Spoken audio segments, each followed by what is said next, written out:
గురువుగారు అదేవిధంగా తర్వాత రాసినటువంటి వృశ్చిక రాశి ఫలాలు ఎలా ఉండబోతున్నాయి? 8వ రాశి వృశ్చిక రాశి. విశాఖ నక్షత్రం చివరి పాదం, అనురాధ జ్యేష్ఠ 4 పాదములు ఈ రాశి వారికే వర్తిస్తాయి. ఈ రాశి వారి యొక్క సంవత్సర ఫలితాలు చూడగా వీరు రాజపూజ్య అవమానాదుల్లో వారికి 2 ఆదాయము 14 వ్యయమైంది. అంటే చాలా ఇబ్బంది పడడానికి అవకాశం ఉండేటువంటి స్థితి. 5 రాజపూజ్యము 2 అవమానం. అక్కడ మాత్రం కొంత పర్లేదు, పెట్టిన ఖర్చుకు సరైన మర్యాదలు దొరకడానికి అవకాశమే. సప్తమంలో బృహస్పతి ఉన్నాడు, కొన్ని ఇబ్బందులు పోవడానికి అవకాశం ఉండేటువంటి సంవత్సరం. చతుర్థ స్థాన స్థిత అర్ధాష్టమ శని ఈ 29 మార్చి రోజు పోతున్నది. అయినప్పటికీ పంచమంలో శనీశ్వరుడు వెళ్తారు కాబట్టి కొంత సంతానంలో ఇబ్బందులు ఏర్పడడానికి అవకాశం. మీ సంతానాన్ని ప్రత్యేకంగా వారిని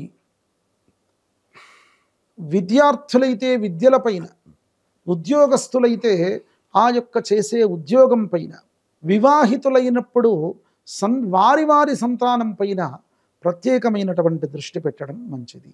సంతానం కానటువంటి వారు నాగదేవత ఆరాధన చేసుకోవడం, పుట్టకు పాలు పోసుకోవడము చాలా మంచి సత్ఫలితాలను ఇస్తుంది. సుబ్రహ్మణ్య స్వామి యొక్క ఆరాధన చేసుకోవడం కూడా వీరికి ఈ సంవత్సరంలో చాలా ఫలితాలను ఇవ్వడానికి అవకాశమే.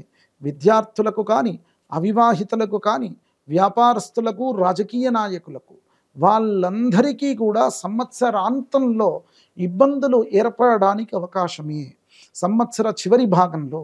కనుక ఆ ఇబ్బందులు పోవడానికి మీరు చేసుకోవలసిన ఆరాధన షష్ఠి రోజు.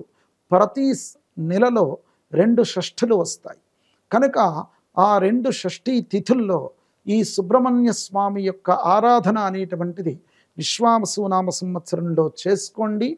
ఆ రోజు ఉపవాసంగా ఉండండి. ఖచ్చితంగా మీ యొక్క ఇబ్బందులన్నీ కూడా తొలగి మీరు సుఖవంతమైనటువంటి జీవితాన్ని గడుపుతారు. Save a life. Download uBlood app. uBlood for the new blood.